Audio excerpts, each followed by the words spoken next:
Good afternoon, everybody. Welcome to the Wednesday, October 29th meeting of the Workforce Diversity and Inclusion Advisory Committee.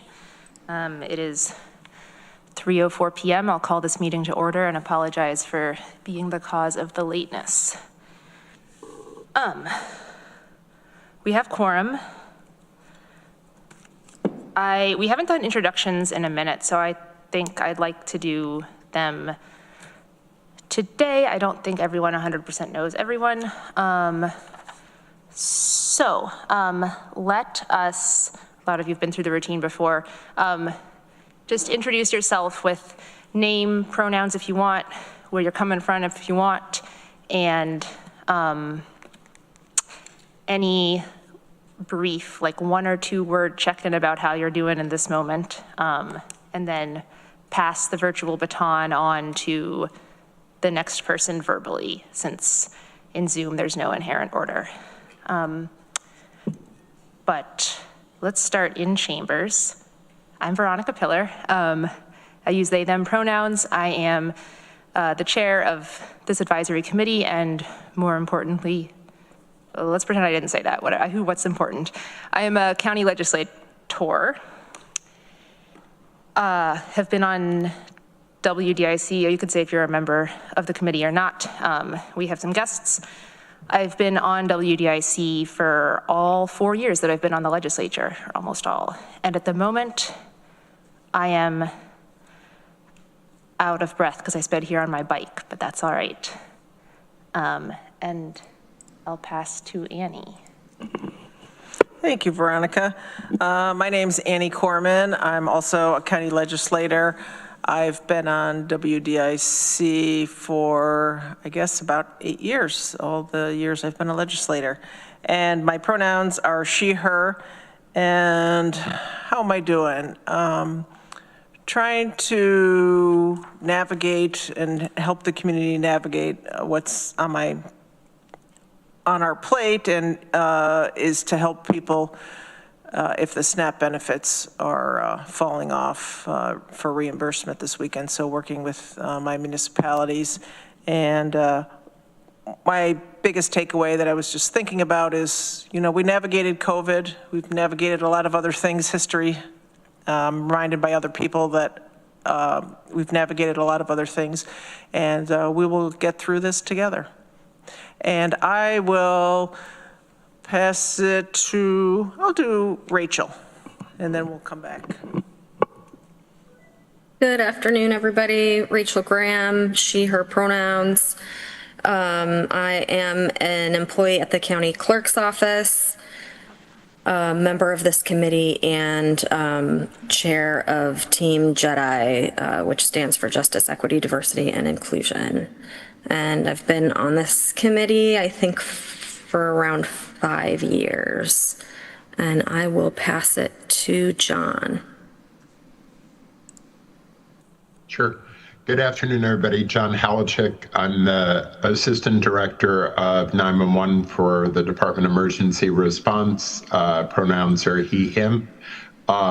Doing well, just very busy. Seems to be the mode of operation these days. And I will pass it to Lillian. You always get me, John. My name's Lillian Isaacs. I work for Tompkins County ITS. Pronouns are she and it, and APN, which stands for Advanced Persistent Nag. How things going right now? Lots of phishing attacks. My head is spinning. But people are reporting them, and we've had a little bit of fallout, and I've had to work with a few staff members, and the attacks are just getting worse and more sophisticated, and that's where I'm at right now. I'll pass the baton to Robert Brown. Alrighty. Hi there, I'm Rob Brown. My pronouns are he, she, and they, and their various derivatives. I'm a community appointee from the town of Lansing and also finance director for Cooperative Extension of Tompkins County. I am a member of the committee, have been, I think, since 2018 when Leslyn McBean Claiborne asked me to apply because I kept coming to the meetings and rabble-rousing anyway. And I don't see anybody else on my screen, so if there's folks are being hidden by my settings, then Veronica, please do tap them in. There are many folks hidden by your settings. How about Shauna? Hi there, Shauna Black. I'm on the legislature and my pronouns are she, her. Thank you. And I think Thank you. Shauna's driving. So Was there a special question? Oh, if you want to check in a word or two about how you're doing right now, no pressure. I am a taxi driver right now for my kids, so. Yes, thank you for your service. And so I won't make you look at the screen, but how about Jennifer? Jonah, I can relate. John Micah, she, her. I am a member of IAAA. I've been on this committee for a couple years, and apologies, I'm eating a very late lunch right now, so I'm going to be off camera for a little bit. And I will pass it to Amanda. Do you want to say what IAAA stands for those who might not know? Sorry. It's the Asian American Association. Thank you. Okay, sorry, Amanda, go ahead. Thanks. Amanda Champion, she, her, just visiting today with something to talk about with y'all. And I am not on this committee. And how am I doing? I'm okay, I guess. Lots of balls in the air and a little bit of anxiety, but generally okay. And let's see, I see Lisa Monroe's name.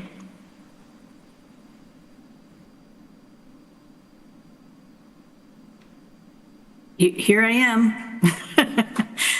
Hi, I'm Lisa Monroe, the director here, pronouns she, her. I'm going to be presenting to you fine folks today, so that's why I'm here. I'm like, how am I feeling? Yeah, that's a good question.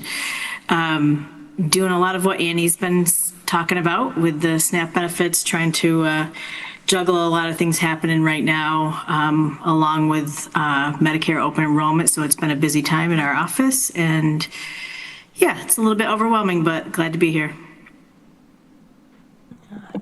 Thank you, Lisa. We're happy to have you and looking forward to your presentation a bit later. Yeah. I don't know who else. Nick, maybe, I think I missed. Yeah. Me? Yes. Am I the only Nick here? Okay, cool. Hi, yes, I just got in. Are we intros? So I'm Nick Bennett, he, him.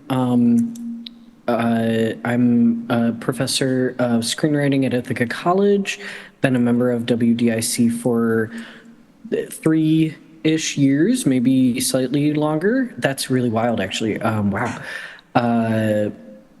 For me, that's a big commitment. Okay, sorry, I'm totally derailing. I just had like a million meetings. Is there anything else I'm supposed to say? A word or two about how you're doing, which perhaps you just shared inadvertently. It's fantastic. Fantastic Halloween week. Lots of wild, crazy, fun stuff happening. I'm producing an escape room with my students.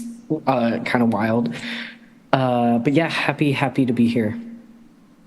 Happy to have you. Lillian.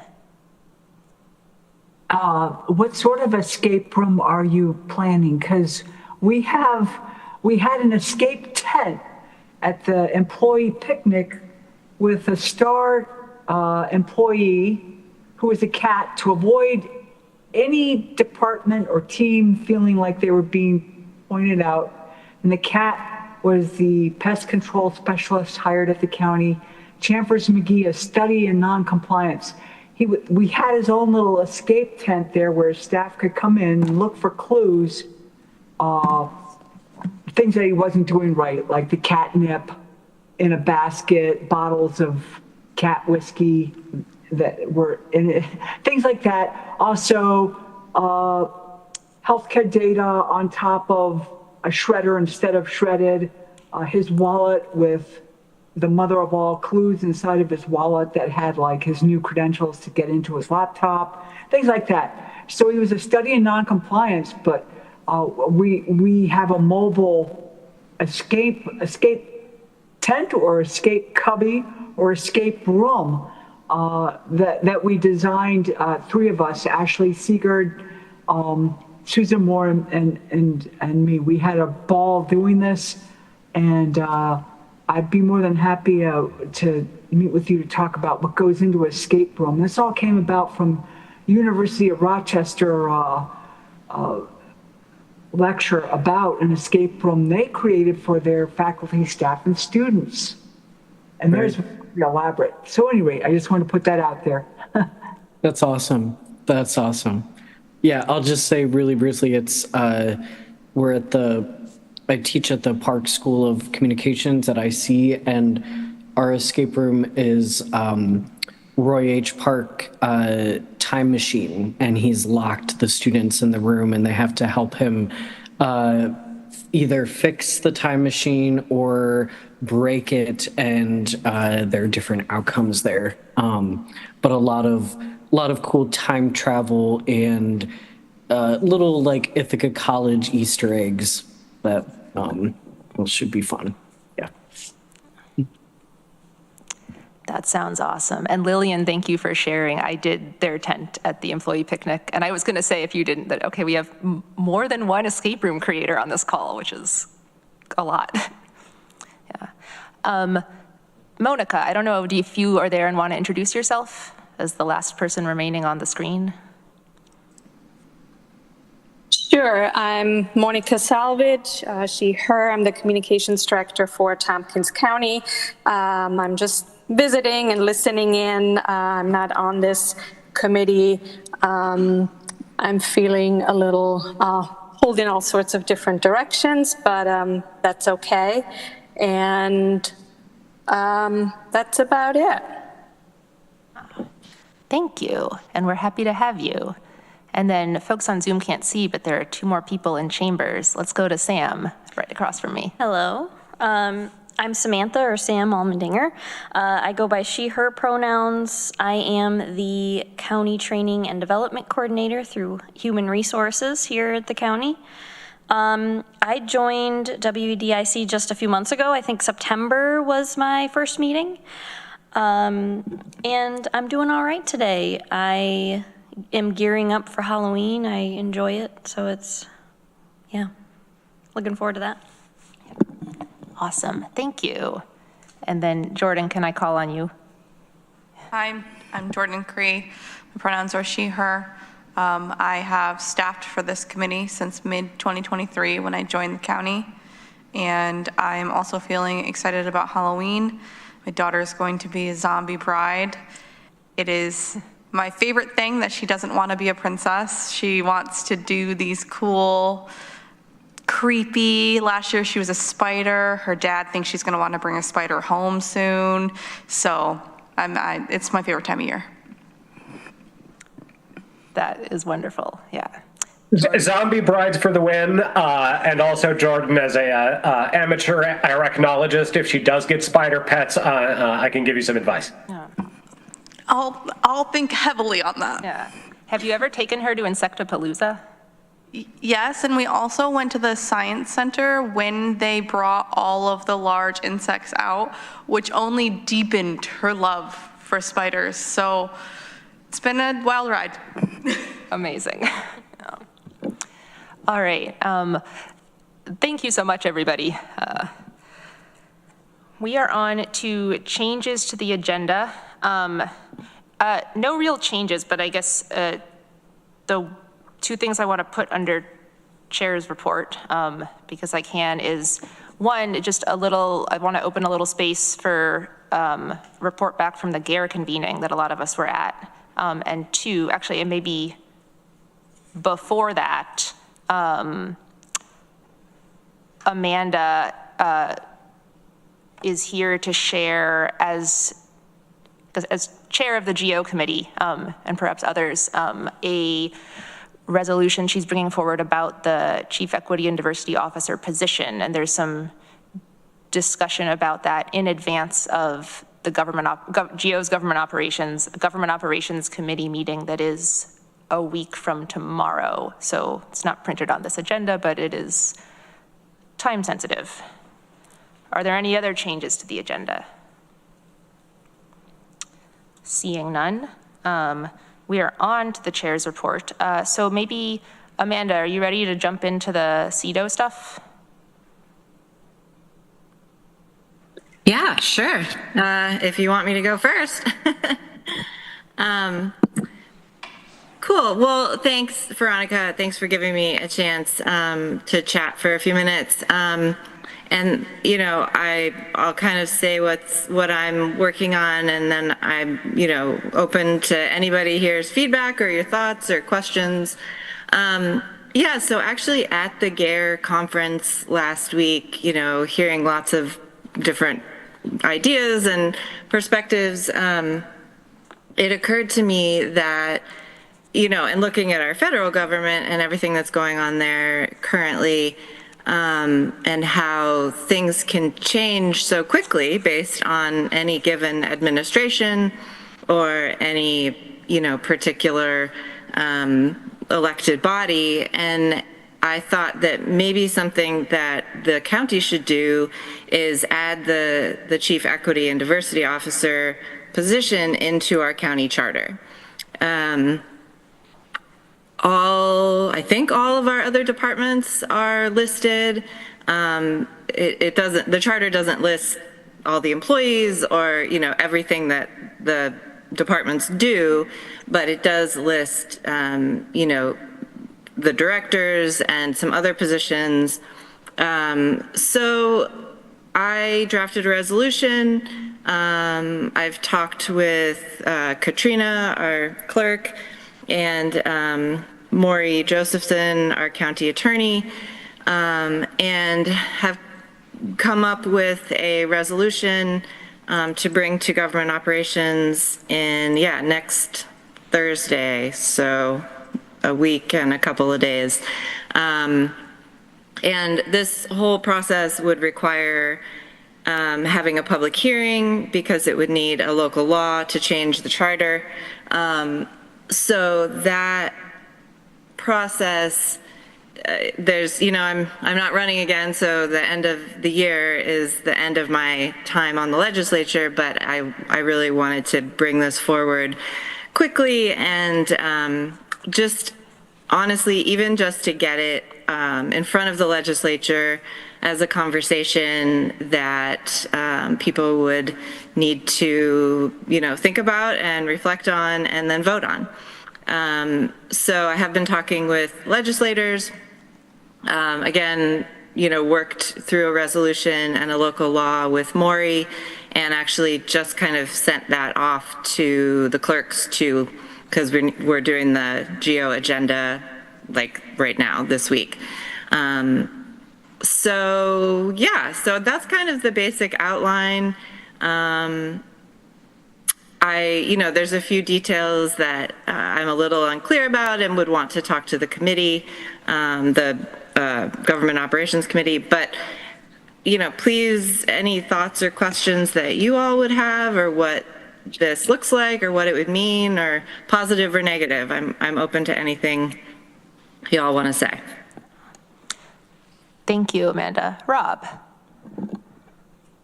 Just for the sake of clarity, what I'm hearing you saying is that you're proposing legislation to amend our county charter to name the CEDO office in the same fashion as any other named county department as structural to our government organization. Is that correct?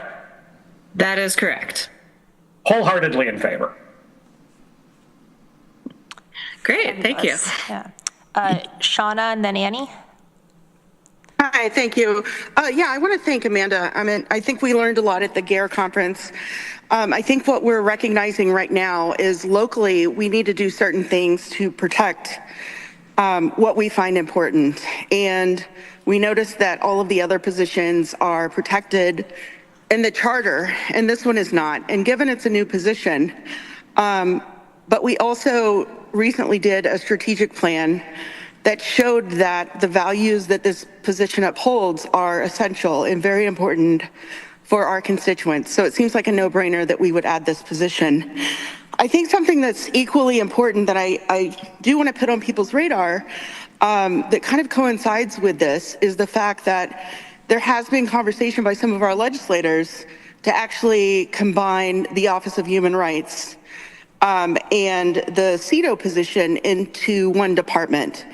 And so, you know, whenever we talk about doing that, I just think this needs to really be on everyone's radars, and we're really going to need some help getting the word out, because I think so many people are busy with their day-to-day lives and, you know, aren't really paying attention to what's happening in local government. And this is something that is actually changing the structure of our government. And at a time where, you know, we're struggling with our budget, I think the things that we do put our money towards establish county priorities. And whenever you take away the thing that's really important to so many people, specifically marginalized people, it speaks volumes to what your priorities are in the community. So now more than ever, we really need people to come in, to speak up, and to talk about how important these values are in our county. Thank you. Okay, Amanda, and then Annie, and then Jen. Okay, yeah, just thanks, John, for that. And yeah, so it is kind of two issues that, you know, I'm bringing this up now because I am leaving in 2 months, but I think there has been this other conversation going on, which hasn't really fully been developed over many months, and despite, you know, some pushing, that we would combine these offices. And that is another topic that's going to be on the GEO agenda next week, that I would love if, you know, I'm happy to talk to any of you all, like, on the phone with more detail, but I would love, you know, if anybody who was interested would come to that meeting and, you know, share your thoughts. But I'll stop, and other people should be talking and not me. All right, Annie? And just for clarity, Amanda was mentioning GEO, so that's Government Operations Committee, that meets Thursday at 2 p.m. Thursday, November 6th, not tomorrow. Sorry, right. Next Thursday, November 6th. And I will try and come to that. So I want to first say, I hope we don't mean to, you know, make any employees here, because we know there's some employees here of the county. We don't want to make people feel uncomfortable if they, you know, for whatever reason, about chiming in on things that legislators, you know, bring forward. And, you know, we're talking about this. So I want to also say that when I'm hearing other legislators talking about combining the CEDO position and the Human Rights Director position and those departments, to me it speaks to a lack of knowledge of what each of these departments and positions do. First off, I can't even imagine trying to hire somebody that would be doing both. They're just so very different, different qualifications, different jobs, and I can't even imagine that it would make sense for one person to do both. It just doesn't even make sense. And so I hope that our colleagues at the legislature get more information on that. So I'm speaking to them, I guess, that to ask questions to see if it's possible. I don't see how it possibly could be. And I agree that it speaks volumes where we put our money. And I really hate to see this position we've had this position, I think, for 4 years now, and 5 years, and several of the years, 5 years, Amanda's saying, at least probably 3 of the years, it's come up around budget time. Do we need this position? And that, I feel sad when I hear that, okay, we're going to take, like, this is an optional thing to do, for this year. It's not like, okay, we're not going to replace the roof next year. We'll let this year we're going to wait till next year and it can wait. I mean, this is important every year, and you can't just turn on and off, these great priorities that we have to make it more of an inclusive, diverse, and equitable workplace, and also all of our services to the county. And we know our community members want this, and especially this time of year, or this year, to even be considering this is ridiculous. I will wholeheartedly support the CEDO position being into our charter, so I want to thank Amanda for bringing this forward. We should put our policies and our charter where in alignment with our strategies. Thank you. Thank you, Annie. Jen, and then Rob, and then John, and then I'll put myself on stack. Okay, Annie, I agree with everything that you said. I just wanted some clarification, and I think that you helped clarify. So is it that they want to combine the 2 positions or the 2 offices, which is different? And if somebody is very knowledgeable about both positions, if they wouldn't mind maybe summarizing like what those distinct differences are, that would be appreciated. And I have one more question. Did they not fill Ken's position when he left? Okay, so that's been vacant for almost a year. Okay, thank you. And if I could answer Jennifer real quick on what I was meaning, I have heard both. Combining the departments, I've heard combining the position into one person. Veronica? Yes. Did you want to answer about the positions? Yeah, I just want to also say nothing has been formally proposed. And this has been something that has sort of been danced around for many months. And so earlier in the year, I think maybe in May or June, we had a conversation at Health and Human Services Committee about the Office of Human Rights and how to restructure that, which the Human Rights Commission was very involved in. But then the conversation kind of petered out, and because I've kind of been pushing on this a little bit, it's now ended up at my committee, the Government Operations Committee, which is totally fine and great. And I'm just going to be providing a space for the county administrator or other people who want to talk about this idea to sort of present their idea if they have one. So I just want to be clear, like there isn't a proposal on the table. It's something that's being talked about, and I don't know what that means or where that goes. My proposal to add the CEDO into the charter is a resolution that will be on the table on next Thursday, with hopes that it will actually get to the full legislature. So thanks for letting me interject.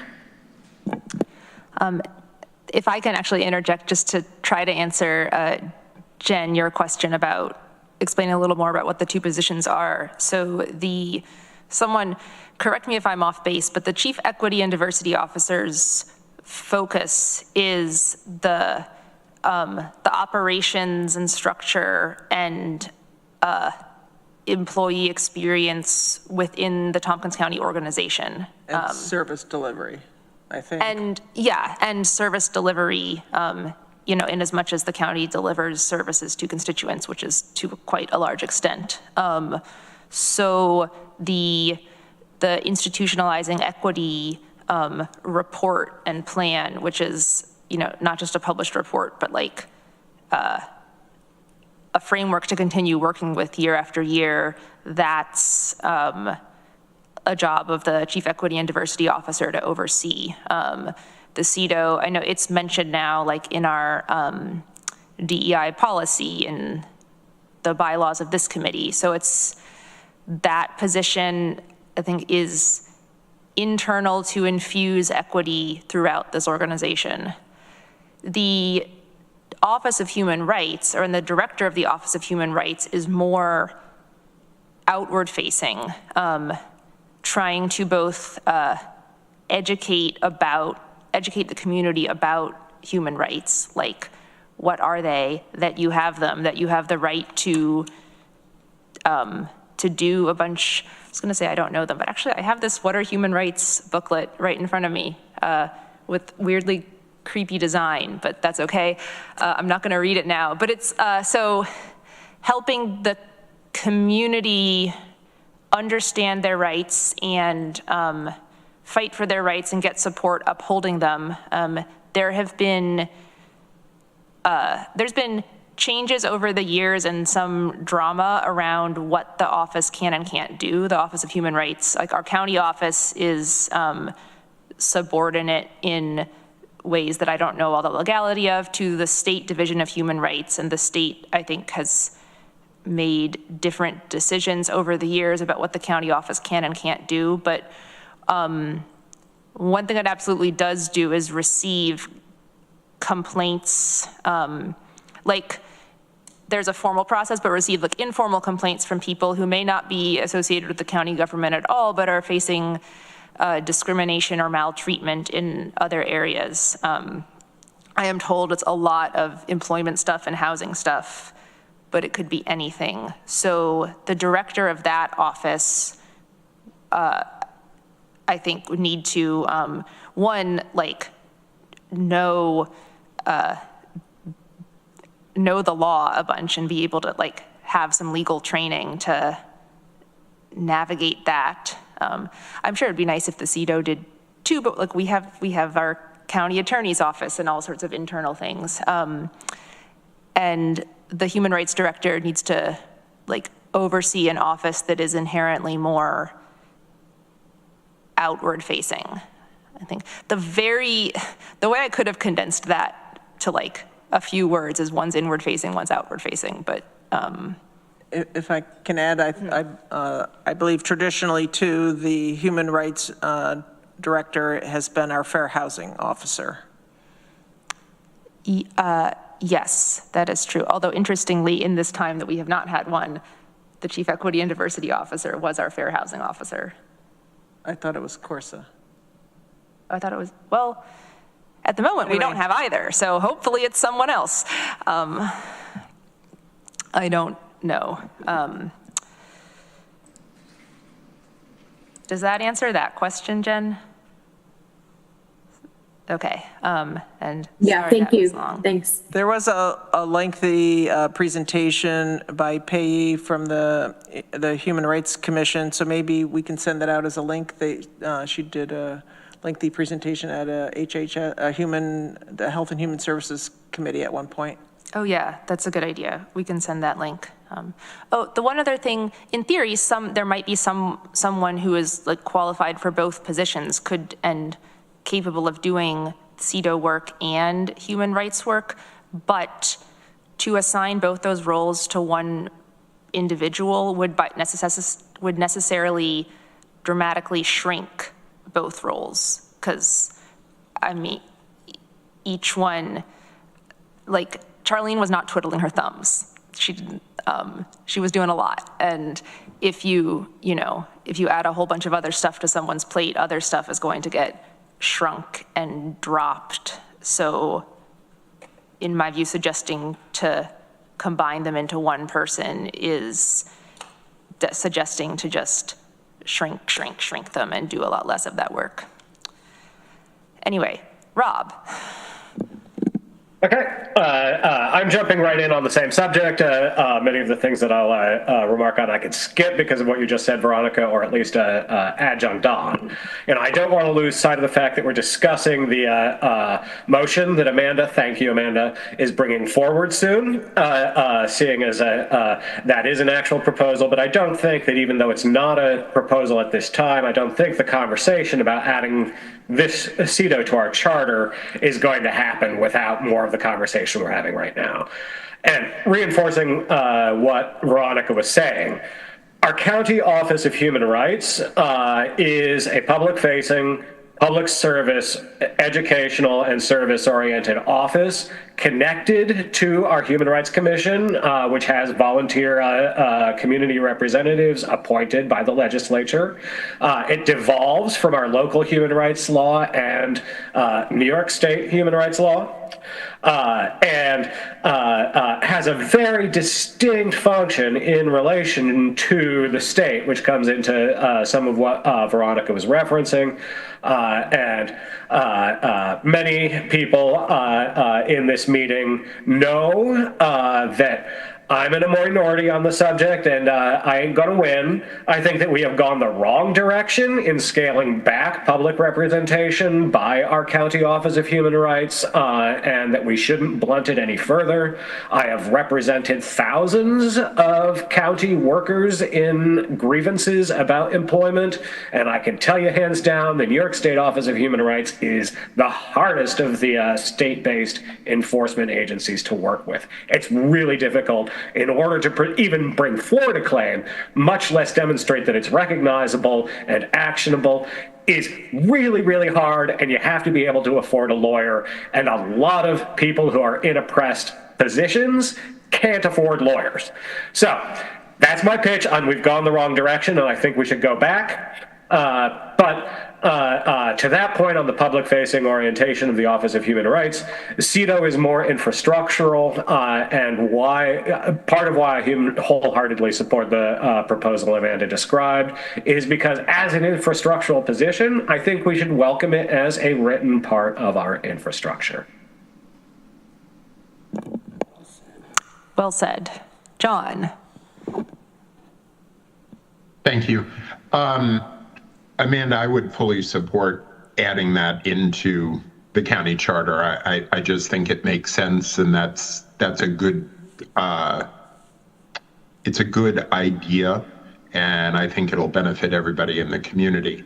That being said, and it's something that has lived in my brain for quite some time now, and I really do think it's germane to this committee, is as whatever is going to be done with the CETO position, whether it's combined with the Director of Human Rights positions, but also as a successor to Charlene is looked for, one of the things that I've been feeling is within the programmatic vision of the CETO,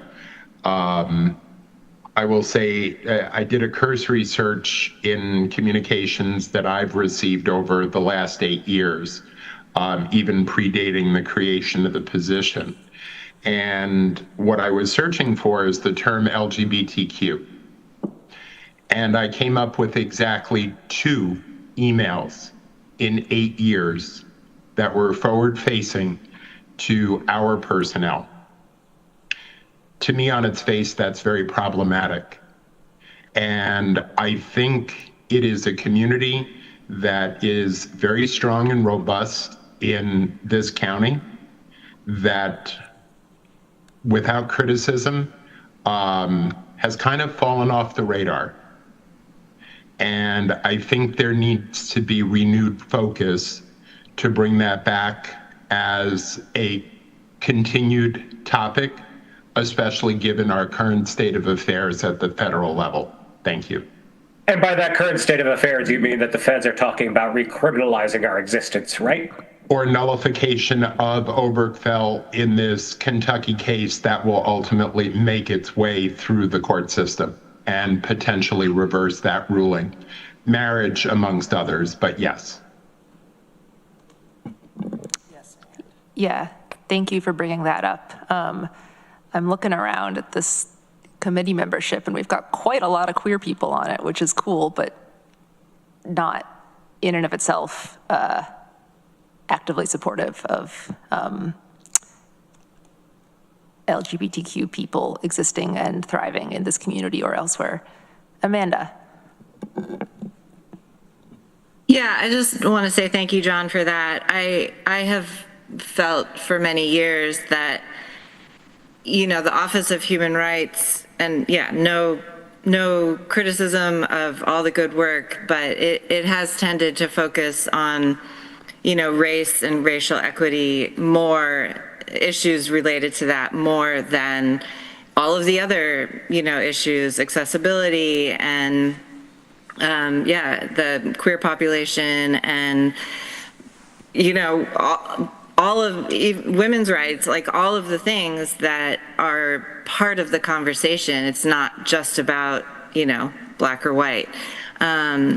So I would like to see the office going forward, you know, really embrace that broader view and what, you know, what things that they can work on or educate about or, you know, whatever their projects are. I would like to see that be much more of a focus. And, you know, I think one of the great things about what Charlene Holmes did with the CEDO position was the equity indicator work that she helped each department come up with, you know, what are issues that you feel like in your department is something that is important to work on, and not, you know, saying, well, you have to work on this particular thing, or here's, you know, so that, you know, is a broader umbrella that each department can really say, well, here's the thing we want to focus on this year and collect data on.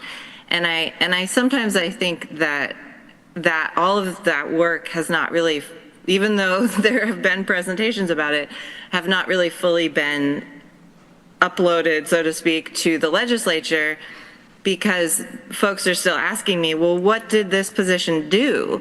And, you know, when I look, I see the things that this person did, and maybe there could be a broader focus, or, you know, there's always improvements that can be made, but I feel like I'm just rambling on, so I'll stop.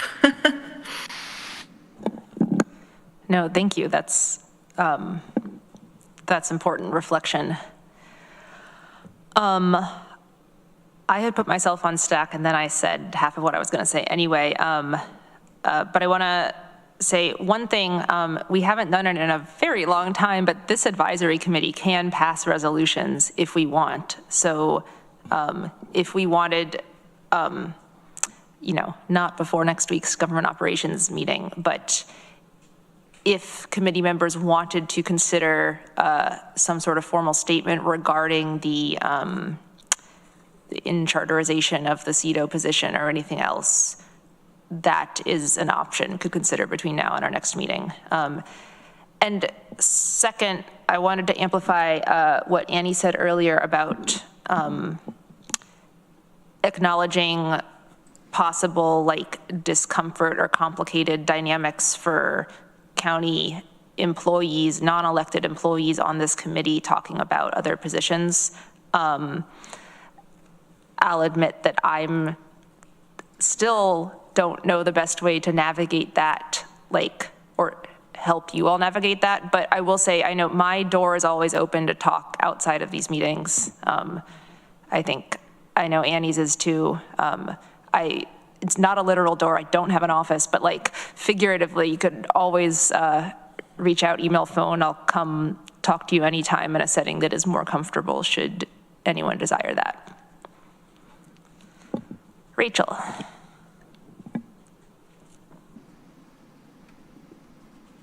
Okay, sorry. I just got a new computer and I'm still getting used to my new mouse here. I just want to thank you, Amanda, for bringing this. I'm really excited about that. And Shauna, also thank you for raising the CEDO OHR conversation. I've heard some rumblings, and this is the first meeting that I've heard it actually discussed. So I'm glad that's something that we're discussing here today. Thank you. Amanda, and then Sam. Yeah, sorry, I keep jumping in. I will say that if, I don't necessarily, I'm talking to my colleagues on the legislature, I don't necessarily know that this will pass this year, but I'm going to put Shauna Black on the spot and say that Shauna did indicate to me that if it does not pass, that she would be willing to go forward next year with the same thing or something similar, or we'll see how this goes and see what the conversation becomes. But, we're going to have a whole new legislature next year, and it would be good to know, where those folks stand on the issue as well.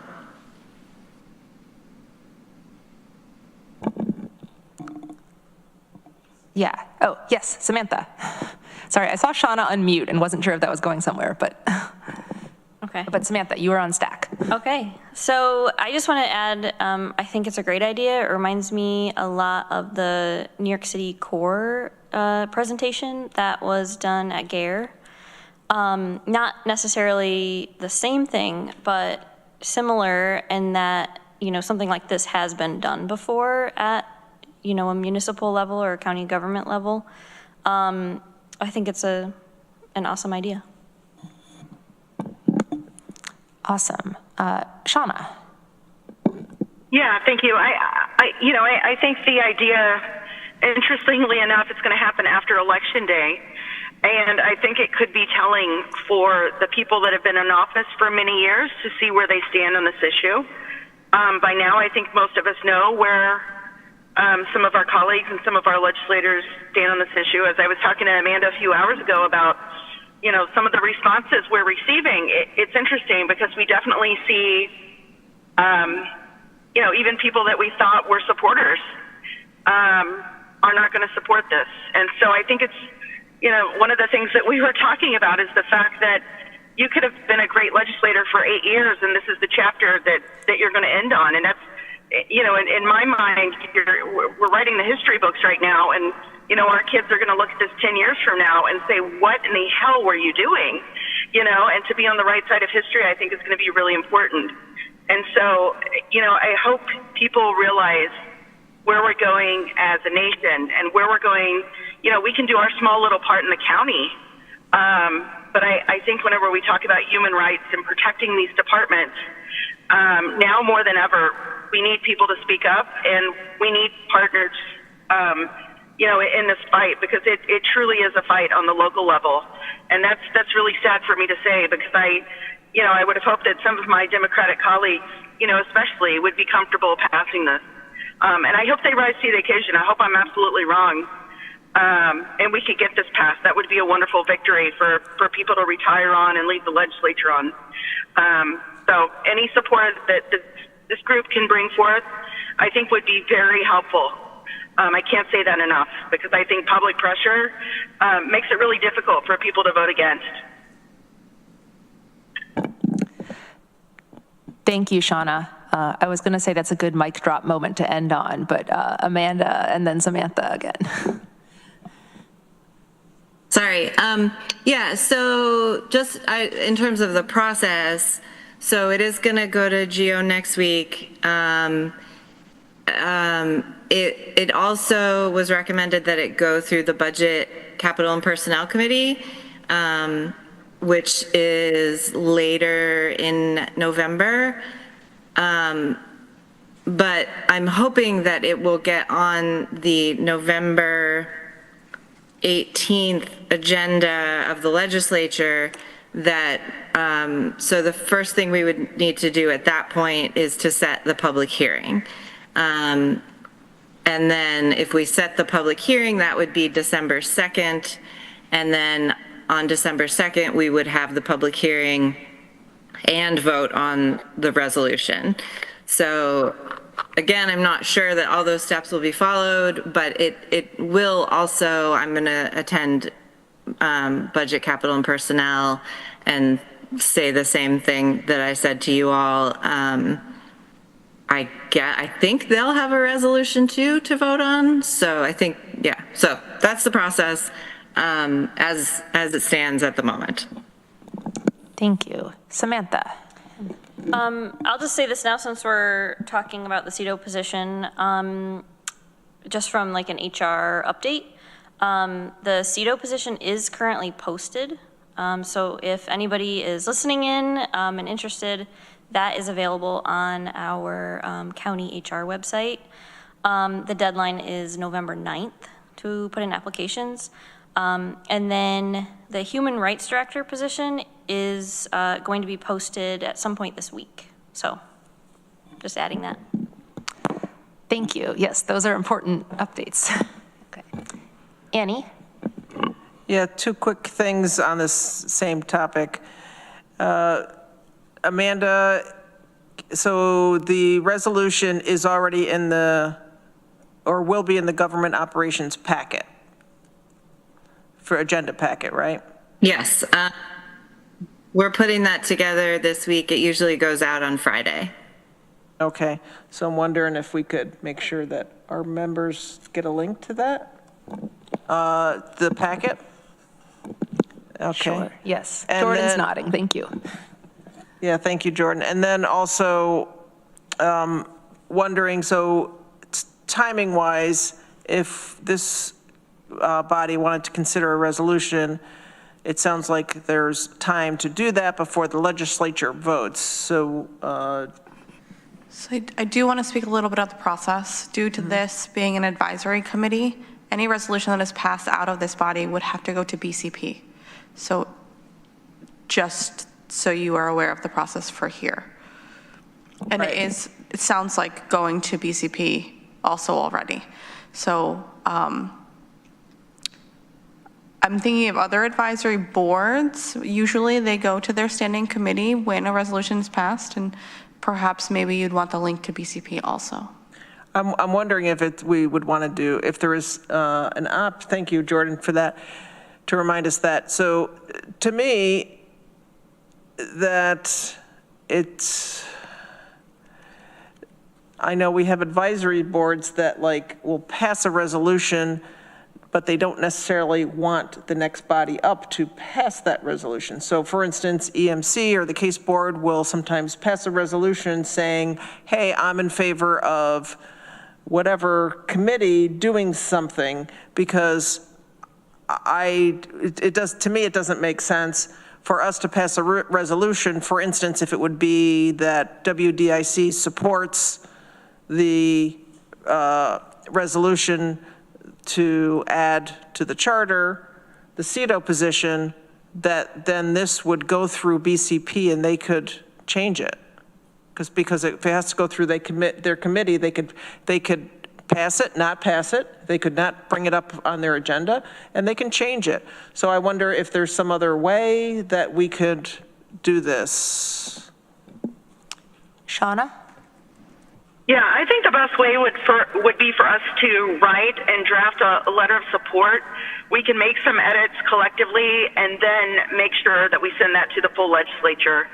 Because, I mean, we can each sign off on it if we feel comfortable with it. And, you know, that way they get the whole idea of who's signing off. Okay.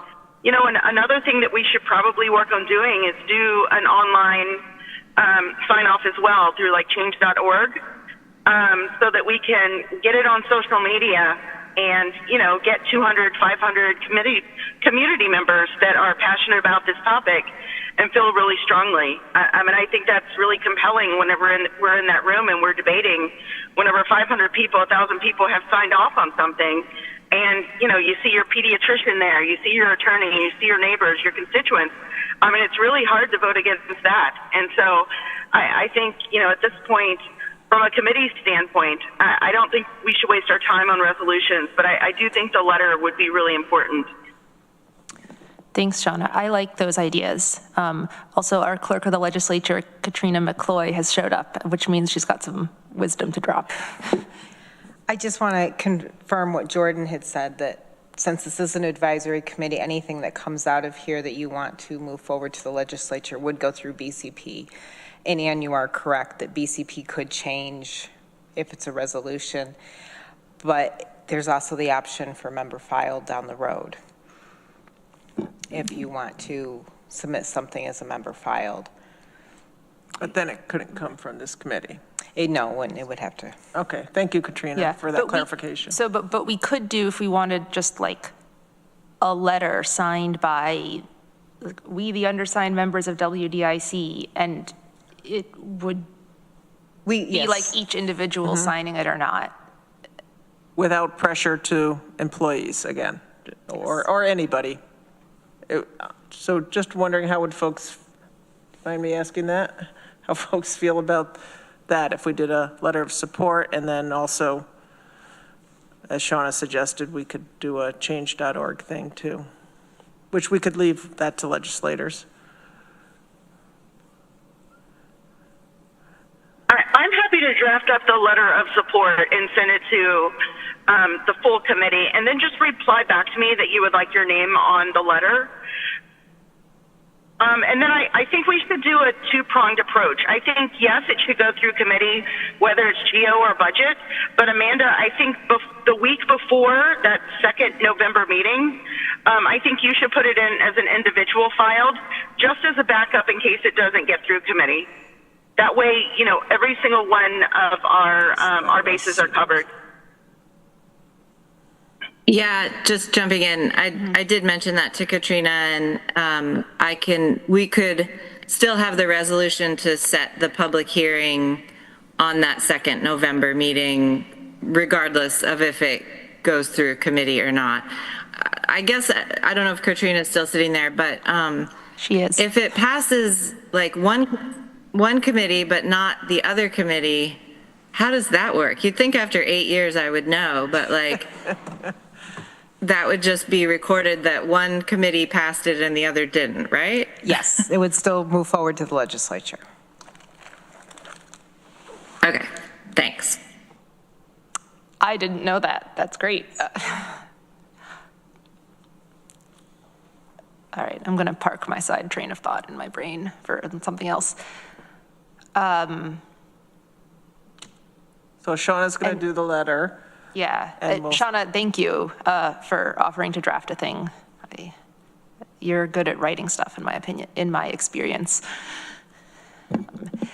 Any other things to say about this topic?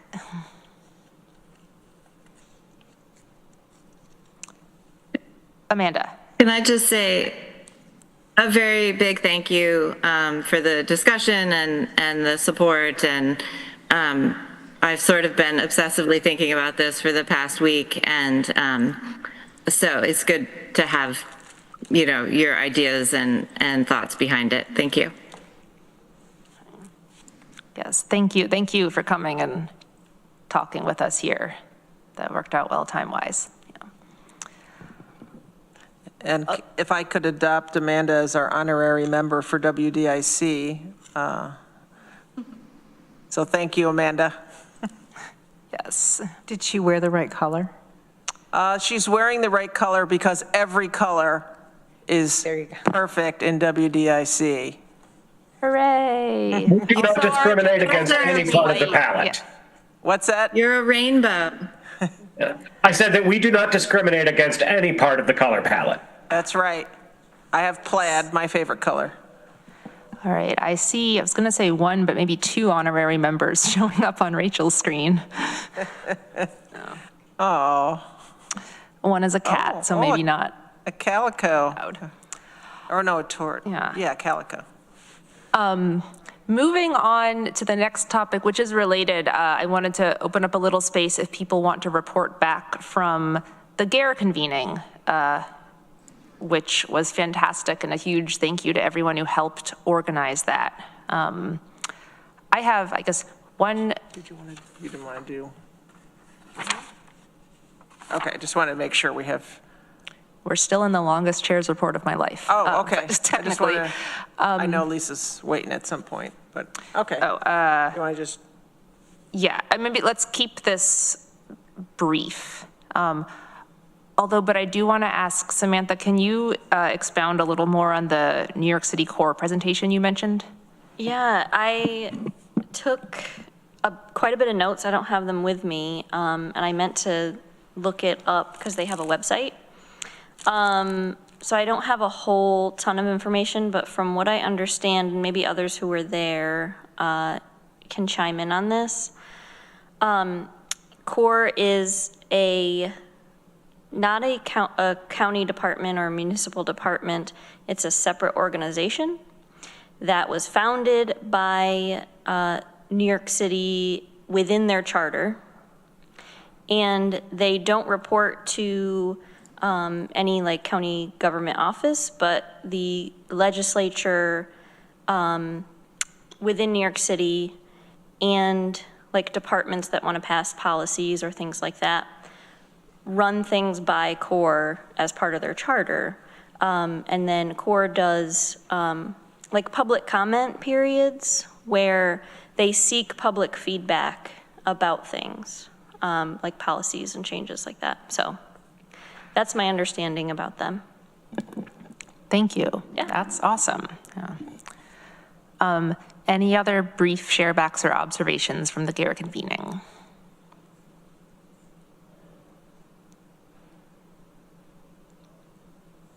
Keeping it brief, I found it to be a constructive gathering. It was nice to connect with all of you who were there, as well as new folks that I haven't been as much aligned with. I thought that most of the sessions were constructive and interesting. Came away with some concepts for actions. I think part of my takeaway, as far as our concepts for actions, is that Tompkins County here, we have a pretty good history of being fierce. You know, we led the state on queer rights. We were the first living wage certified government in the United States. We're part of the sanctuary movement. And I really intend to continue to push for us to stay fierce and get fiercer. Thank you. I do think that we are on track to lose our living wage certification, unfortunately, but that is a broader discussion than we have time for at this moment. Any other pressing things? Of course, if we had all the time in the world, we could talk about the convening for all the time in the world, but we don't. So, seeing no hands, let us carry on to minutes approval. Could I have a mover for the minutes of the September 24th meeting? I see Rachel moves. Sam seconds. Any questions, comments, edits? Seeing none, we will do a roll call vote. Since people are both in person and on Zoom, I'll do Zoom first and then in chambers. This is a vote to approve the September minutes. John? Yes. Rob? Yes. Rachel?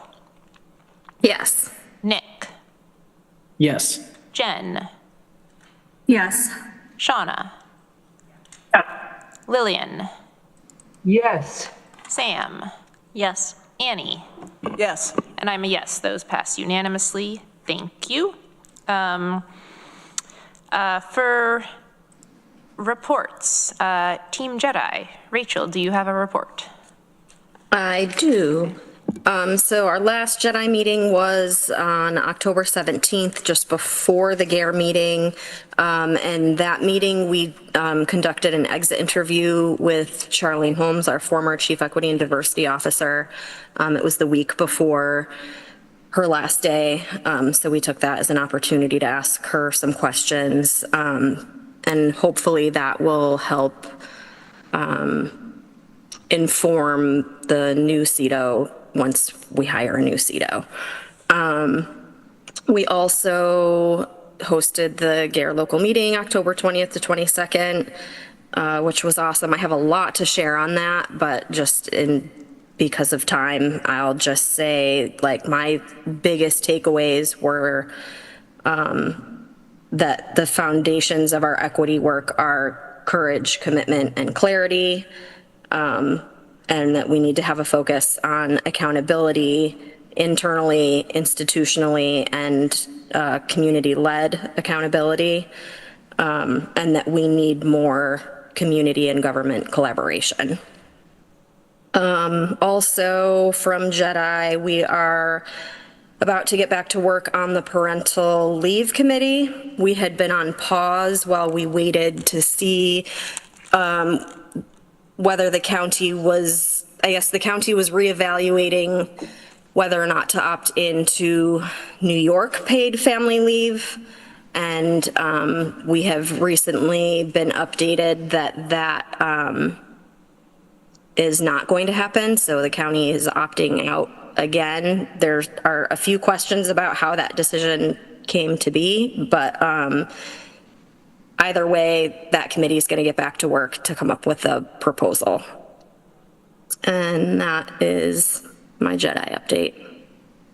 Here for any questions if anyone has any. Yes, questions for Rachel?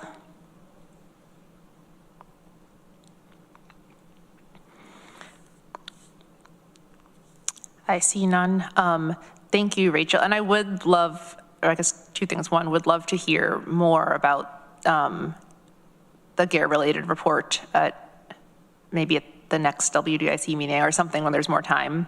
And also— Sure, yeah. And I'll just say on our agenda for our next JEDI meeting, there were a lot of JEDI members there, so we'll also be having a discussion about that. So hopefully I'll have even more, I'm pretty sure the next JEDI meeting falls before our next WDIC meeting. So I'll take notes at that meeting to share also.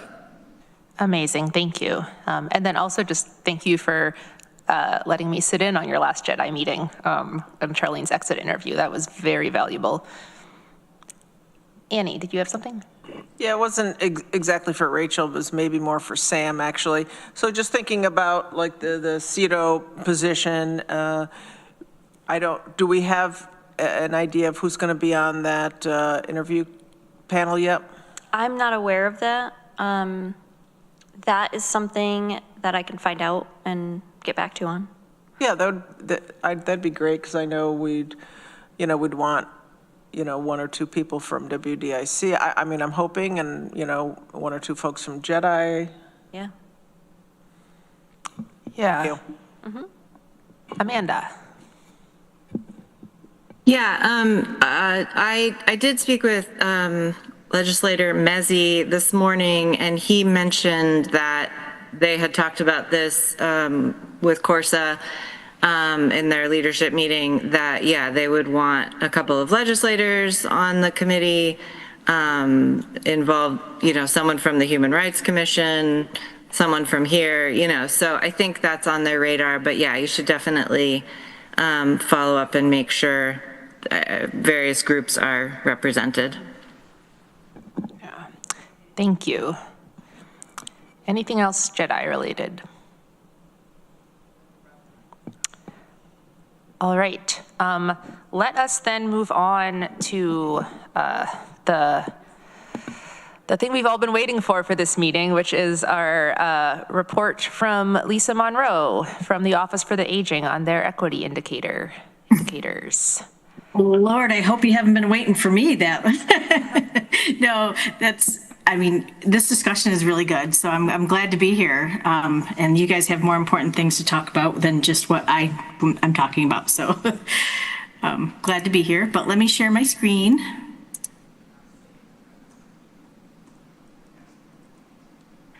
Okay. It's all important, I assure you. And I understand. Really excited about these presentations, because we don't get, certainly here at WDIC, you don't get a lot of look into, like, here's just some specific thing, like specific, topical things going on in focused departments like Office for the Aging. So I'm excited. Great. Well, thank you. And I don't think I introduced where I was from. So before, anyways, I'm Lisa Monroe, the director at the Office for the Aging. And I don't want to keep you super long, but I did add a couple extra slides just to kind of give some context around some of the things we do overall. I thought it would be a useful time to do that. So I wanted to start off with our access to service and targeting requirements just in general before I talked about our equity indicator. So just kind of how equity is embedded across all of our programs and services, and I thought it would be good for this group in particular to understand that. So our federal and state funding under the Older Americans Act and New York State Elder Law requires us to target our programs and services, and the money is distributed through certain guidelines of the interstate funding formula. So this takes into account like the geographical location of the older adults in our planning service area, which is Tompkins County in this case, and the distribution of older adults with greatest economic and social needs, with particular attention to low-income minorities and older individuals. So to define what greatest economic means in that funding frame, means the needs resulting in an income level at or below the poverty line. And greatest social need means the need is caused by non-economic factors, which include physical and mental disabilities, language barriers, cultural, social, or geographic isolation, including isolation caused by racial or ethnic status that restricts the ability of an individual to perform normal daily tasks or threatens their capacity to live independently. So those are really like the framework definitions that our funding is intended to be used for. So targeting, so we're required to kind of target those populations. I know that sounds kind of like a terrible word, but it's the word that the state uses, the federal government uses, so that's what we use because it's a defined word. But what it means to them and us is a range of activities at system, program, and client levels designed to identify individuals in a specified, defined population whose needs, services are designed to increase service delivery to target populations by linking or providing them with appropriate services. So really that's what we're tasked to do in general. We're responsible for implementing these targeting activities. So programs and services, the delivery is by design. We assess, we plan, we outreach, and we coordinate those services. And we collect data. So we capture the data, we track and we analyze, we report this data on a quarterly basis, and we hold our subcontractors to these same standards to meet these legal requirements in order to receive the funding. So stop me if anybody has any questions, let me know. I can't see everybody, but I just wanted to give you that kind of framework overall of what we do already. That said, the equity indicator that we chose is really just an additional initiative to reach the populations that we're served to already, or we're tasked to already serve. Our mission is to keep people safe in their homes, independent and healthy in their homes. So the title of our equity indicator is Food Access and Assistance. The description really, we're measuring the availability of health impacts on nutritious and affordable food options for older adults, particularly in the areas known as food deserts and those who struggle to prepare their own foods. It's kind of an important topic right at the moment. Why does it matter? Well, health equity matters. And we chose this one in particular because it aligns with everything we do. It aligns with our mission, our goals, and our key performance indicators that we do every year and have been tracking. So it naturally fit and it made sense to us. I can just kind of another example of how this is aligning is really our home delivered and our congregate meal programs. The nutrition they provide, they help people fight hunger, they manage chronic conditions, we prevent falls, we provide nutrition counseling and education. Like I've explained, we're tasked to kind of do this. We're responsible to ensure that we're serving the people in those areas in the greatest socio and economic need. our program provides equitable access. However, we're kind of limited by funding. We're limited by our provider. Even though our food that we offer to people is nutritionally balanced and created and designed by, the meals are designed by our registered dietitian. At this time, we don't really offer culturally preferred foods or medically tailored meals beyond low sodium and low sugar. So we're not able to do things like textures, altered textures, gluten-free, that kind of thing. So we want to make sure we're reaching people with the needs that I mentioned, and we're not missing something, a fundamental social or motivational need. I mean, as we know, people need food, right? Physiologically, everybody needs food, but if the food isn't tailored maybe to their cultural preferences, they may not want it. They may deny it, and we're missing the very clients that our funding is intended to serve. So if we don't ask these questions, if we don't go through this process to really analyze and evaluate, we're not going to have a true picture of if we're missing people or how to shift and plan for the future. So data collection, we're measuring this again through our key performance indicators, our needs, preferences, and surveys that we're trying to create, and also some targeting data we receive from NYSOFA about who we're meeting with our services already.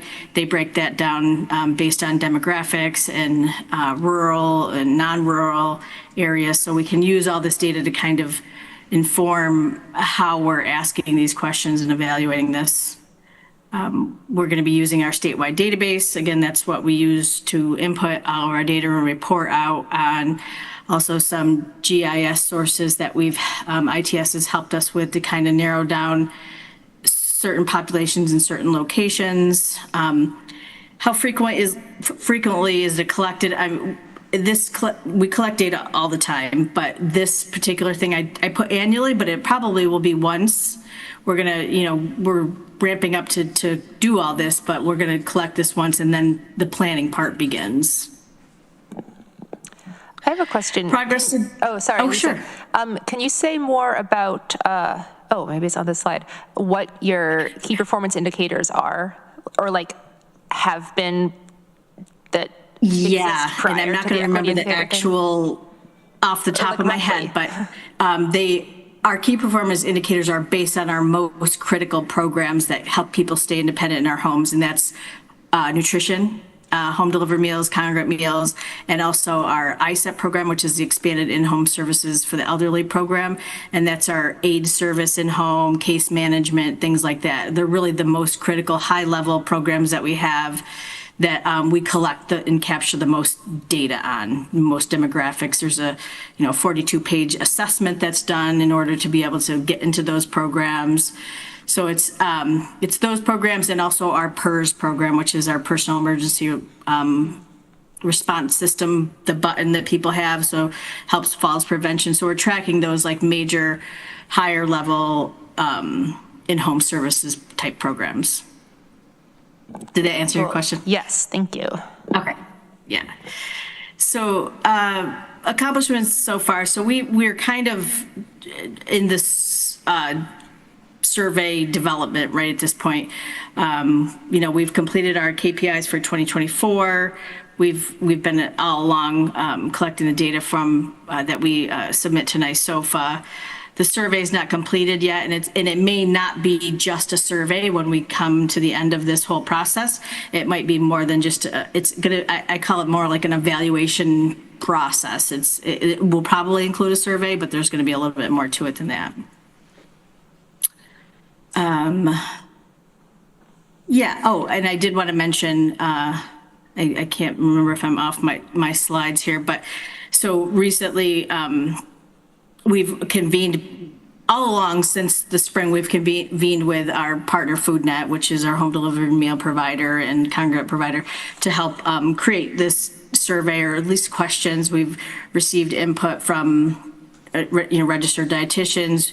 We've more recently had a group of Cornell MPH students working on a monitoring and evaluation process. They have a class that they have to do, so they're taking a look at this, making sure we're doing it the best way, maybe coming up with a plan that we can engage stakeholders in a different way, not just a survey. So there's more to come with that. But so our challenges and barriers, obstacles, started right off in the beginning of the year, mitigation and planning for potential threats and resources and funding, and we're still doing that.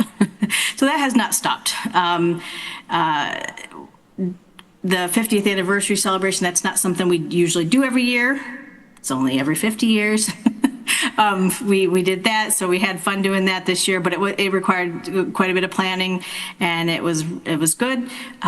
Staff capacity is, fluctuated, and as well as we thought we had an intern that we didn't have, so that kind of set things back. And then our big beautiful move, I'll call it. It's our relocation has been, kind of a little bit of a stopper, just trying to, get ready and go through the motions with that. So again, data staffing engagement, the capacity issue is probably the biggest thing, in just shifting priorities at this time. We've pivoted our timelines a little bit, but the biggest thing with this is a goal that's within our 4-year plan that we're required to have for NYSOFA. So this is implemented. We didn't really have an end date on that goal. It's something that we want to do within that 4-year plan process. So we felt pretty okay with shifting our timelines a little bit with that. Next step, hopefully finalizing survey or process and getting everything ready for dissemination in early 2026. Data collecting and analyzing through the spring and summer of 2026. Staff will analyze and compare and share data sources with FoodNet and contractors for planning, and public information with results will be shared with the community and partners as well. So, well, I can't go back. Can I go back? Yeah, I can. So before I go to the next slide, I just wanted to kind of say that that's pretty much it in a nutshell, but I did want to take the opportunity, since this seems like the right committee to do it, to talk about ageism a little bit. So I added an extra slide. I figured who better to talk to than you guys. So I'll move to that slide. It's just a reminder, but I feel like, we feel like, and it's recognized on many different levels, that aging is often left out of the conversation. Ageism seems to be like one of the last socially accepted isms and prejudices that people don't really talk about that much. So, there's an Age Discrimination Act that's, the age discrimination is protected under, the Age Discrimination Act of 1975, if anybody wants to read more about that. But I put these two slides in here to kind of represent what's happening nationally, what's happening locally. And what is happening is, for the first time in our country's history, forever, is that the elderly population is exceeding youth. 18 and under this is across the nation and again locally. So 18 and under is about 14.6% of the population in Tompkins County, and 65 plus is about 16% of our population. And we serve 60 plus, so it's going to be even more than that. So, when you're talking about older adults, where everything historically has been really targeted toward youth and focused on younger people, it's changing, and I think it needs to be, recognized. But we're experiencing this rapid aging population in Tompkins County, but also our birth rates are falling. We have amongst the lowest birth rate in New York State. I don't know if people know that, but the gap is going to continue to grow. So it's just a reminder that, age is a component of diversity and inclusion. As we know, inclusion stimulates innovation, and inclusive teams outperform those who are not. Age is also included in that. And often I think people tend to agree with these sentiments. That's just like, oh yeah, that's nice. Yeah, we like older people, that's those kinds of things. But there's a fundamental bias of about that, and people aren't really making the investment or taking the action, and aging is often left out of those conversations. And it leaves a ripple, I mean, without inclusion, the workforce is impacted, economy will be impacted. The majority of the wealth sits in between 50 and 75 or 74 cohort. So, these are the people that are buying, spending, doing. If we don't include them in planning and decision making and start seeing them as drivers and consumers in the community, we're missing some huge opportunities. I mean, I think Shauna and Annie both said it. Budgeting and planning is a reflection of our priority. It shouldn't be ageist, especially since a large portion of our population is older now. So just thought I'd have to add that to the conversation and open it up if anybody has any questions. But can I stop sharing so I can see everybody? Yes, definitely. Yeah. Okay. Right. And okay, great. Yeah. That's all I have. Thank you, Lisa. Questions for Lisa? Annie. Yeah, thank you for that presentation and adding in some other information about people who are older, ageism, and the work that your department does. I think your department is one of those too that I want to make sure that we pass this on to the newer legislators too, that you guys do so much stuff that people probably have no idea. So, and this is just a sliver of what you do. Going forward, is there, this just feels like a big question, so I feel weird in even asking it, but how can the legislature support your work, especially going forward? Well, we can't go past, in the past, we don't have the time machine anymore, but just to go forward, because I don't think people realize this. I mean, I'm helping my mother-in-law who's 87 and her partner who's 92, I believe. And yeah, there's so many barriers. There's so many barriers in our society, and houses aren't set up, services. There's so many issues that there are out there. So is there some ways that we can support you better? Yeah, I mean, I think just recognizing that what you just said is in the importance of it, and how critical these services are, to people just surviving, Right now, the past few years, the state has done a lot of advocacy. We've received a lot of funding, additional funding through that advocacy, because they're starting to recognize, this is something we've been talking about for 20 years. This is coming, but finally now people are actually putting some money at it. Will that last? I don't know. The federal funding that we receive, I don't know if that's going to last. So those are huge question marks for me. And is the legislature going to support that if it doesn't? I mean, our services are keeping people in their homes at costs that are much, much, much lower than the Medicare or Medicaid rates, that would put someone in a nursing home or something. So setting people up in the right environments, helping caregivers take care of people. But there's the people that don't have anybody else. They don't have any resources. They don't have any supports and that's who we're really looking at to make sure that they have those critical services, like somebody to give them physical care or somebody to help them have food. Those simple critical things are so important. But also seeing older people are thriving and drivers in the community. It's both. You know what I mean? We can't see everybody as a frail elder. Not everybody is. They're there. They need help, but not everybody is. I mean, we're all heading that way, and to see that idea in our planning and housing and those businesses as we move forward, it's pretty important. So it's a lot, it's overarching, but I just think recognizing that and not leaving that out of the conversation is important. Thank you. Rachel, and then John. Thanks, Lisa, for that presentation. That was great. I do have a question. I love that you're surveying also on preferences. And when folks are unhappy, like how does that get addressed? That's one question I have. And my second question is, heading into November and knowing that there's a pretty high chance of the SNAP being frozen, like how do you see that affecting your programming?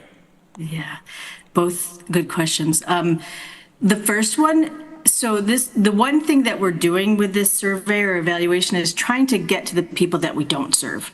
So, we do regular satisfaction surveys about home delivered meals and congregate meals and stuff. So I want to ask questions of the clients that we don't serve. Why aren't we serving them? Who are we missing? So we're really, when we get this out there, it'll be those folks, and it'll be younger than the folks that we serve. We want to catch people when they're 50, 55, and caregivers of those folks, people that, like, why wouldn't they use our service? What are we missing? Are we not, is it the food that we're not providing that they, maybe it's not what they prefer, so they're turning it away. So we're trying to really ask some questions that we haven't asked before. It's not just our regular clients that we're serving on a regular basis. And when we do get those satisfaction surveys back, we do adjust. We try to change meals. We give different choices. We have, we'll shift our planning as best we can. Everything's within funding and capacity, when it comes down to it. But we definitely take into consideration those things. So this will be a kind of a new venture. Like what can we do and how can we do it and make sure we're meeting those folks and creating enough interesting, diverse meals that people would want to that really truly need it would want to take it and not just turn it away, even though we know they might need it. The second thing, I've been texting like a mad person while we've been in this meeting, talking about the things that are happening. I had a meeting before this about this, administration, DSS and I were all meeting to try to figure out what some options are for folks. More to come. There's another meeting this week. So looking at all the things that we can do, shifting funding to try to help people the best we can. So yeah, it's lots going on. Thank you. John.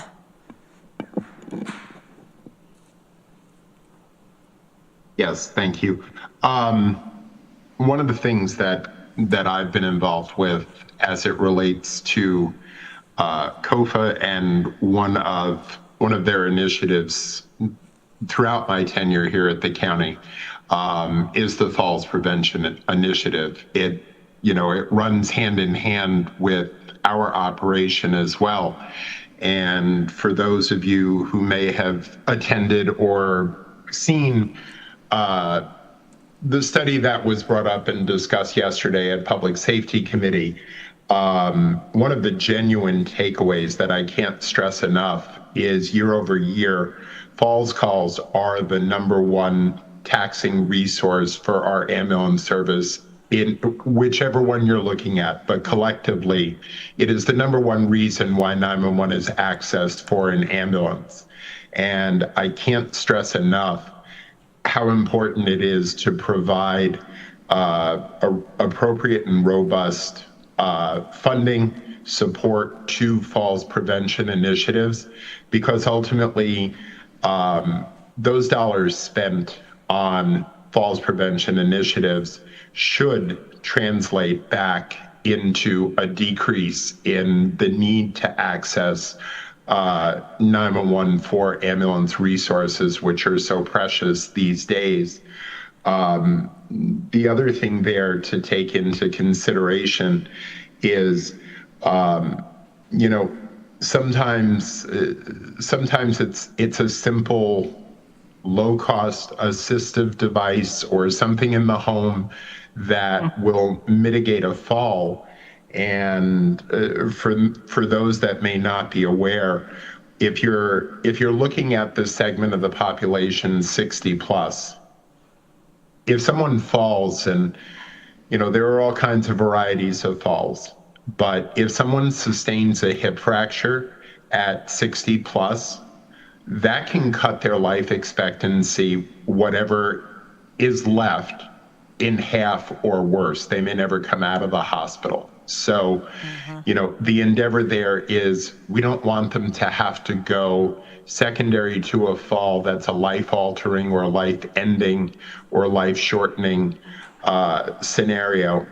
And the second thing that I ask everyone to just think about is if you're looking at the 60 plus grouping,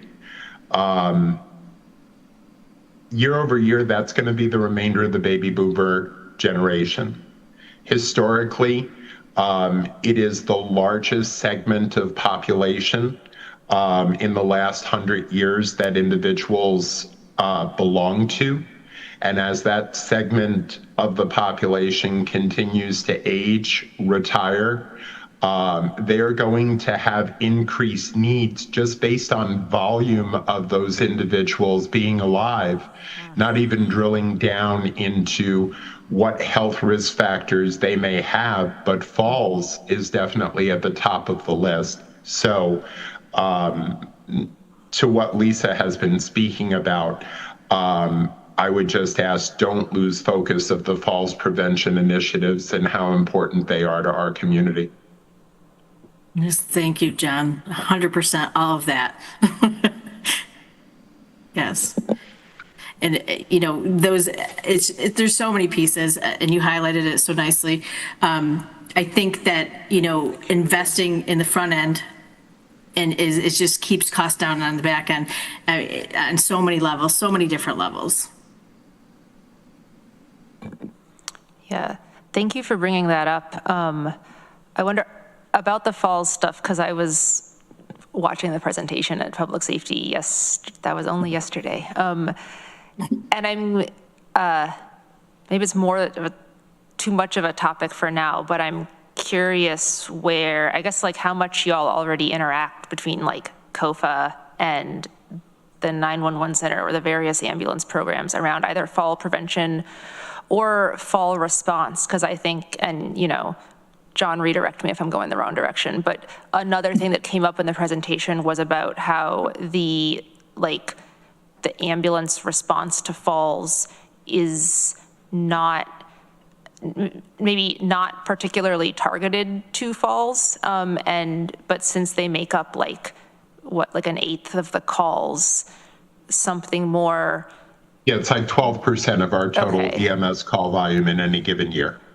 Yeah, there could be other ways to manage them, not to give less attention to falls, but something maybe more targeted and sorting from I don't know, someone having a heart attack immediately, or sorting out yeah.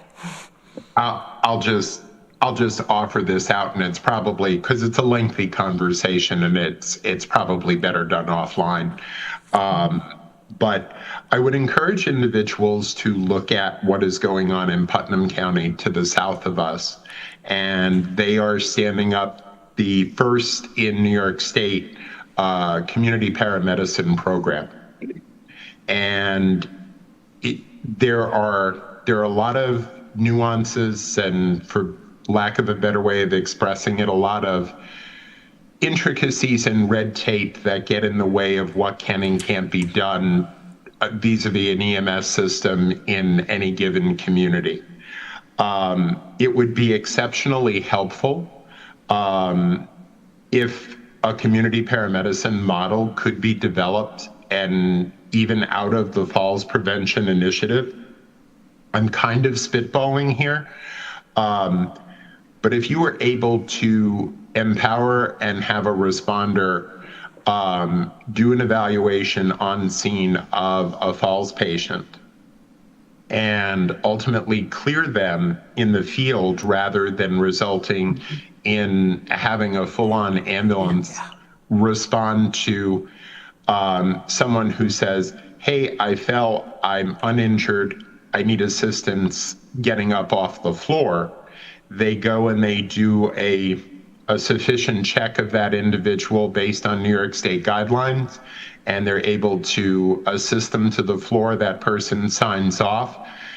You know, you're tying up a secondary vehicle like a fly car to be able to do that, but it's not touching your EMS traditional ambulance resources in that way. I think it's something definitely worth exploring. I don't want to jump out of my lane because that kind of jumps into Joe Milliman's and Mike Seitley and what they're doing on the EMS side of the house. But just something to consider. Yeah, I totally agree with that, John. And again, it falls all back on like somewhat of a prevention-based model, you know.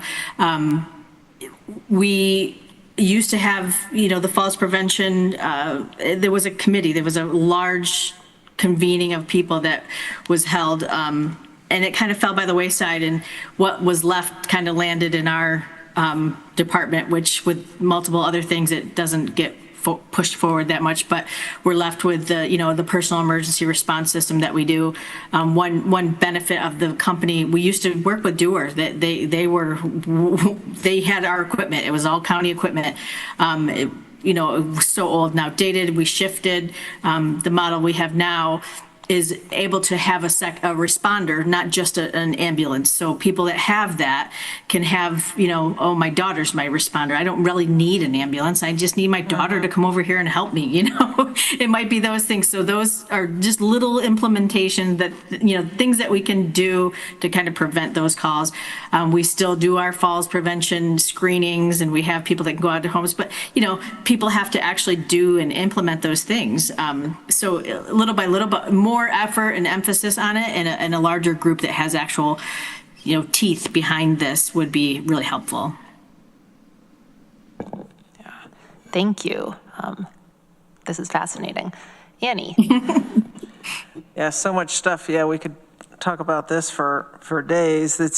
To me, it's really interesting and so important. One thing I wrote down was rugs on top of rugs that I dealt with my mother-in-law, and not carpeting, but rugs on top of rugs. And we were only able to get some of the rugs out after she had a knee replacement. So, and we're still dealing with actually getting them out of the basement, getting her okay to pass them on or do something with them. See, rugs on rugs, and then towels over the rugs to protect the rugs on the rugs. You know, we've seen a lot of that. Yes, it's interesting. Different question, but on DEI stuff. Just so thinking about people who are in the LGBTQ spectrum, that because I talk to, you know, being somebody who's married to a woman, we know we not having kids, and people about our age, most gay folks, they don't have children because that wasn't a thing that was really possible, or we didn't think it was possible back then in most cases. So is that something that you guys talk about, or do you get training or some information on that? Because it's a whole kind of, to me, a bit different, and a lot of us are afraid to get people into the house. You know, when I talk to people who are older, because, you know, maybe not understanding, and some people aren't married, like we're legally married, and I don't know, just anything you can tell me. Yeah, I mean, so we do get training. There's training that staff has. We've experienced a lot of that.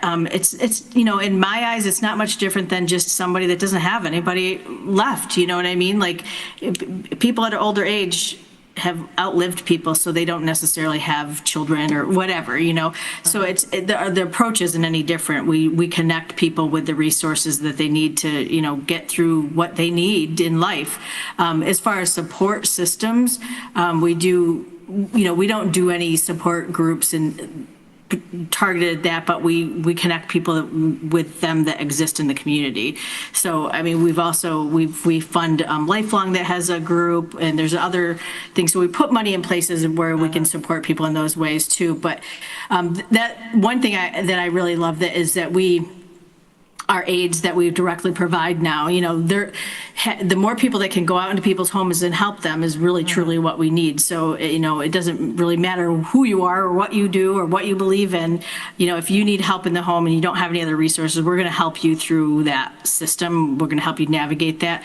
And, we talked with John. John kind of, he connected my aging service specialist with some resources for folks in a different program that he doesn't even do at work. Those needs come up, and we try to be as educated and informed as we possibly can, so we know where to get them the help that they need. Well, thank you. And as you probably know, something I'm dealing with more and more as time goes by, and especially this year, it's gotten worse for my relationship with my family. And so I have a huge family, and I will tell you, if I'm in a vulnerable position, there is not a one of them, that I would want to be coming to take care of me in a vulnerable position because they have such prejudice against who I am. And understood. And people that I absolutely choose not even to spend holidays with anymore because to receive. So it's it's unfortunately it's a unique thing that you have such prejudice within your own family. So yes. Thank you. Yeah, and that's a really good point, Annie, because we have people that actually have physical people that live in the community that in high positions, doctors, lawyers, possibly, whatever they might be, but that person doesn't want them to. They don't want to be a burden. People don't want to be a burden, or they have that they don't want people to take care of them. That it's just not where they want to be. Again, if we had more help in those areas. But it needs funding. It needs, we need more people to be, trained to be able to help people in their homes to do those things and to fill those gaps. Thank you. Mm-hmm. Annie, thank you for your vulnerability sharing about your own situation. Absolutely. And it's both unique and I'm sure absolutely not. There's tons of people not in this room to speak who are facing similar stuff. John. Yes. So just to piggyback off what Ann was saying, and just something to think about, especially as you're reaching out to various communities and what we're talking about here. Those of us that are older or elder members in the LGBTQ community, my personal experience, I turned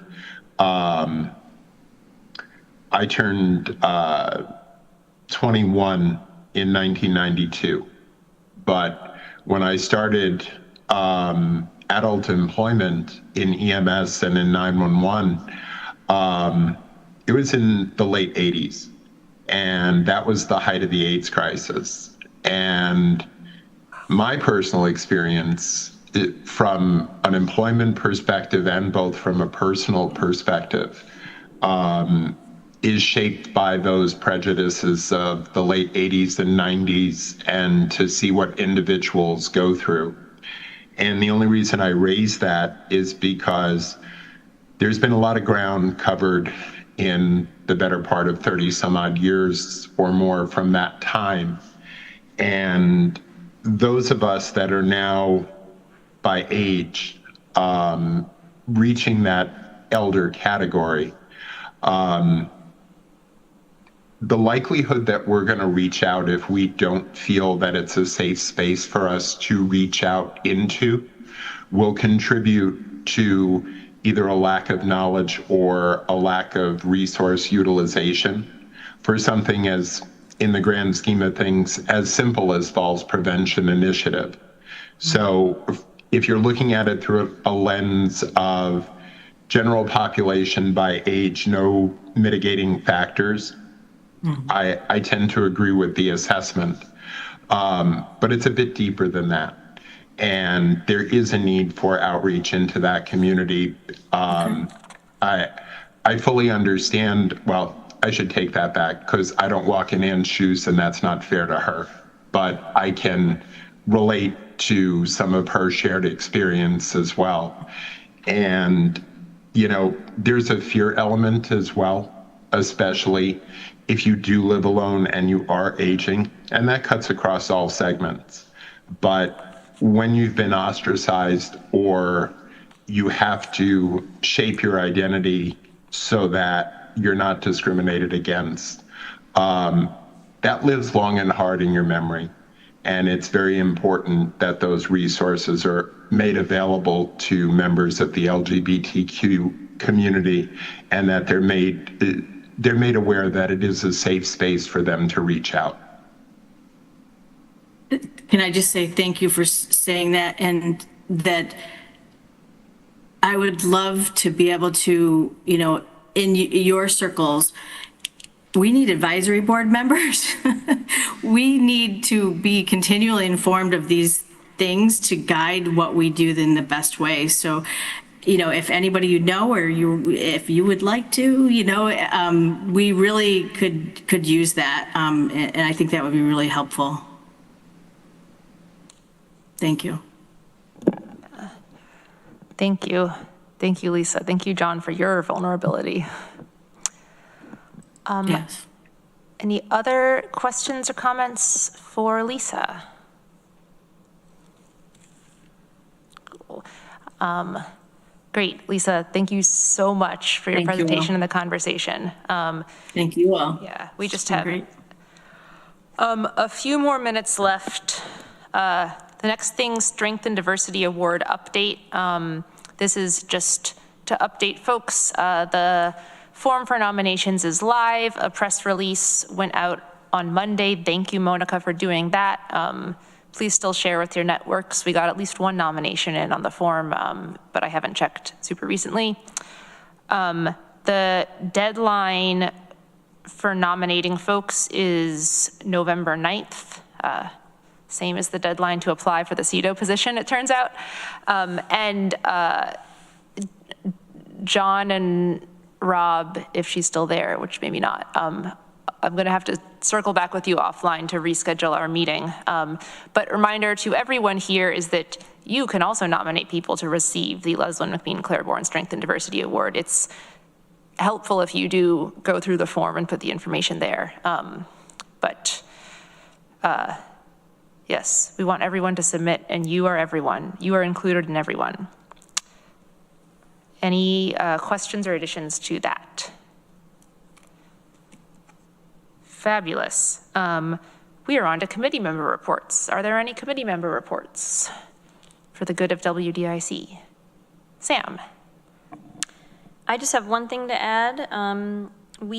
So HR is coming in December to present to this committee about our equity indicator. So you'll hear from Larry and I in December. Amazing, thank you. Yeah. Right. Anyone else? I just wanted to quick ask the date of our next meeting, because I know we changed that around from the regular time. Yes, our next meeting is going to be Monday, November 24th at 3 p.m.